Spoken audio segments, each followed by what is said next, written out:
Yeah, boxing aficionados, what's up? What's going on? Hey, yo, check this out. As we all know, it's Deontay Wilder versus Tyson Fury fight week for the third time. The three-peat. So, you know, what I find most interesting about this is that, you know, boxing fans are some of the most interesting creatures in sport. Some of the most interesting fans in the entire world of sports, man. And I understand that some of the same boxing fans, some of the same fans for boxing also have other sports that they are passionate about, but for some reason, when it comes to boxing, they lose their minds, turn into prolific whiners, bitching and moaning about everything. And so that's the prelude to the topic of what I find so interesting in this three-peat. It's a necessary fight. I want to know. It's a necessary fight. It's a necessary trilogy because without the contractual obligation and contractual stipulation of its existence, the rematch wouldn't have been made, right? So we wouldn't have had a rematch unless they would have put this trilogy into it. Neither fighter wanted the rematch unless the three-peat were a part of it. So that's where I challenge boxing fans to understand and be cognizant and be conscious of sequence of events. You had the first fight that left everyone wanting more, right? It was a rematch, controversial ending, and there was a rematch stipulated into the first fight. But because the outcome was a draw, everybody went home. Everybody went home without any contractual obligation to making a rematch. At that point, you can say that Deontay Wilder was de facto A-side because he was the champion. But what happens, right?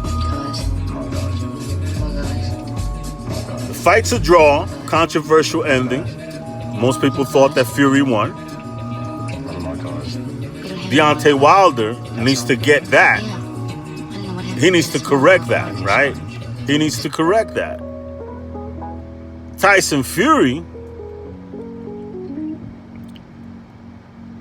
who is building himself back from the abyss,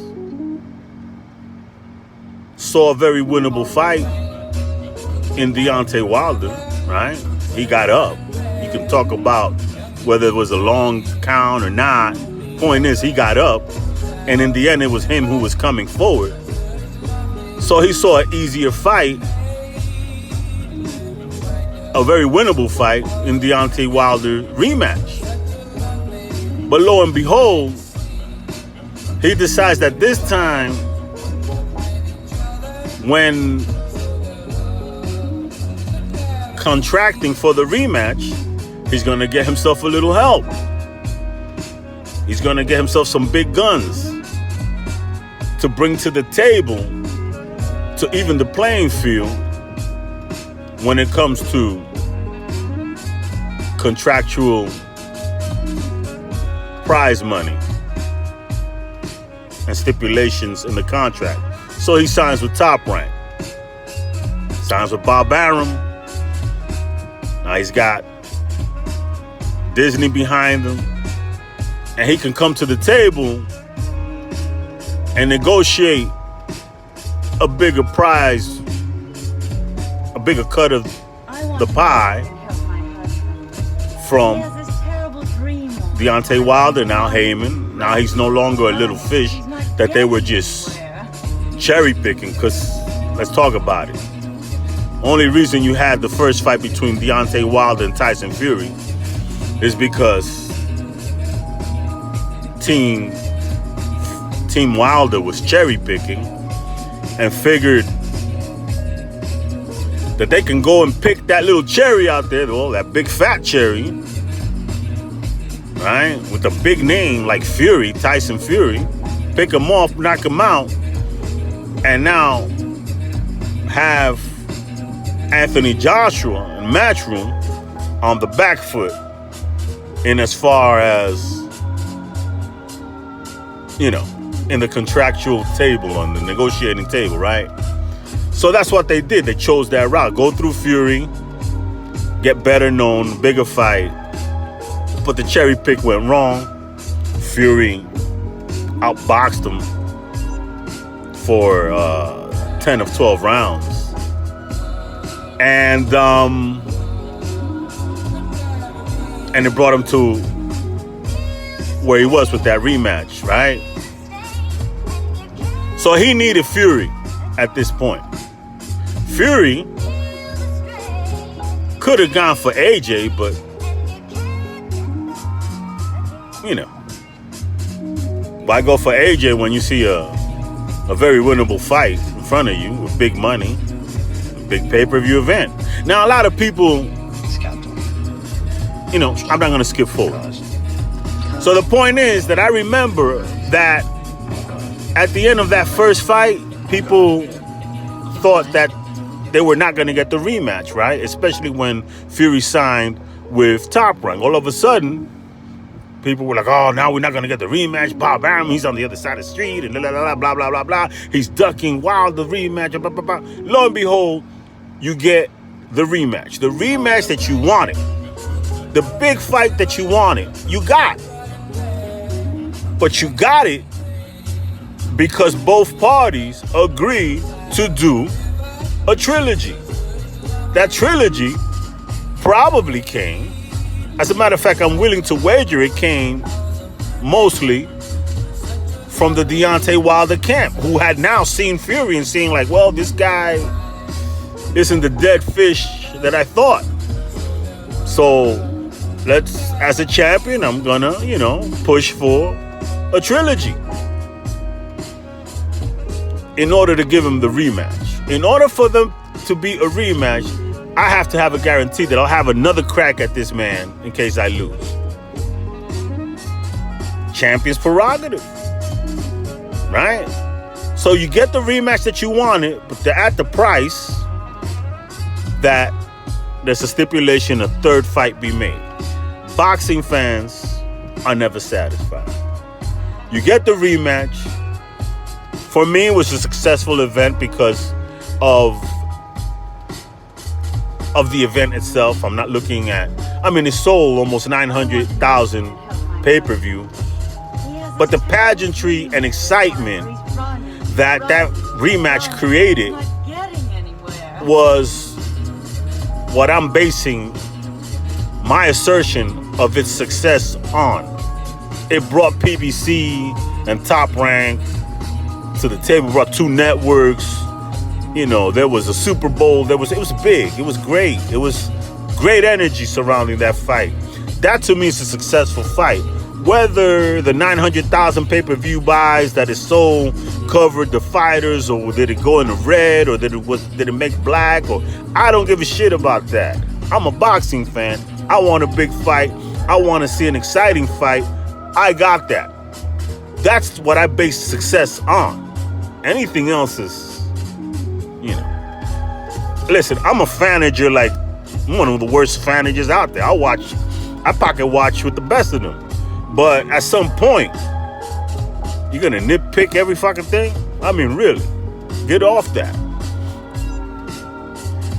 So Point is, we got the fight. Exciting rematch. There was a knockout. Fury dominated. And now you got to pay the piper. Got to give Deontay Wilder his trilogy. Now boxing fans, oh, we don't want to see that fight. Oh, why we need to see that fight? We know what's going to happen. Oh, Fury's ducking Joshua. That's why he doing this trilogy instead of fighting Joshua. And blah, blah, blah, blah, blah. The sad song of today's boxing fan. It's the sad, sad song of today's boxing fan who is apparently very invested in melancholy.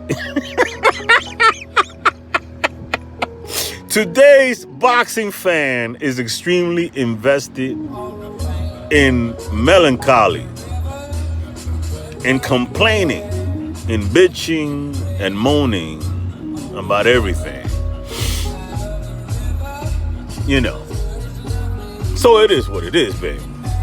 It ain't what it ain't.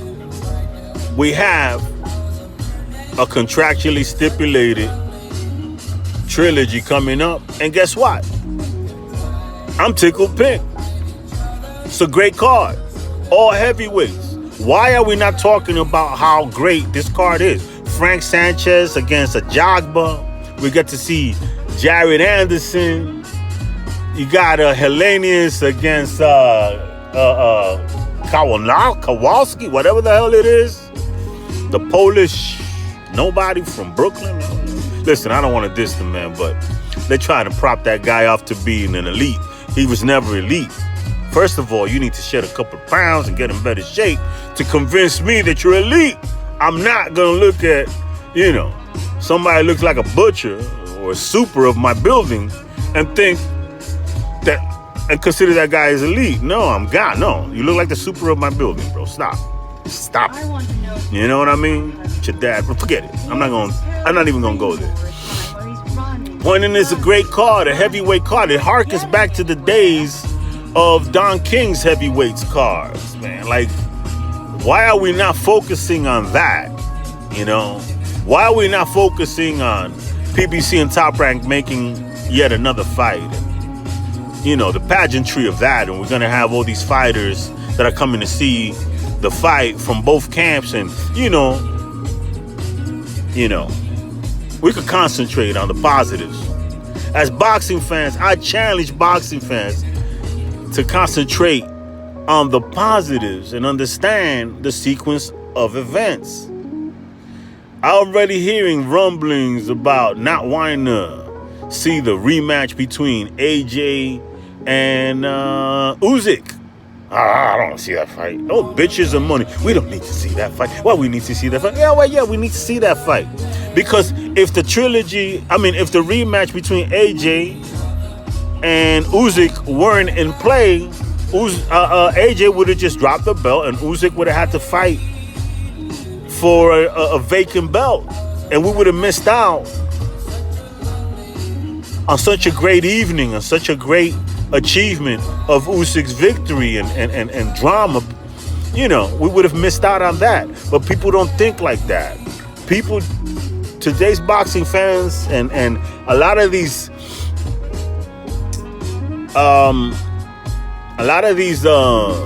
pundits are very guilty of this, man. Like, they just complain about boxing no matter what, for no reason. Just complain about it. I'm not complaining about this trilogy. I think that 10 years from now, we're going to look back and be like, wow, the trilogy, they fought 3 times. And we're only going to talk about, the 3 times they fought. We're not going to talk about whether we wanted it or not. It was like a trilogy. I'm not going to compare it to the Muhammad Ali,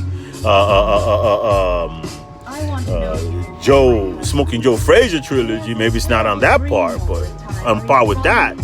But it is what it is. And it ain't what it ain't. It was a necessary happening to get the rematch. AJ Usyk. It's a necessary happening in order to get you know, what we all witnessed a week ago, or 2 weeks ago, whatever. Anyway, man, I'm looking forward to it. I'm looking forward to Frank Sanchez and EFE Ajagba getting it on. It's gonna be, you know, it's gonna be a lot of stuff behind that. PBC versus Top Rank. Their top prospect, that heavyweight, to ours, an ex-PBC member. You know, there's a lot of intrigue to that. You know, enjoy it, celebrate it, look forward to it. Stop your blood clot crying. It is what it is, and it ain't what it ain't. This is Next Level Boxing Talk. Motherfuckers, I'm out.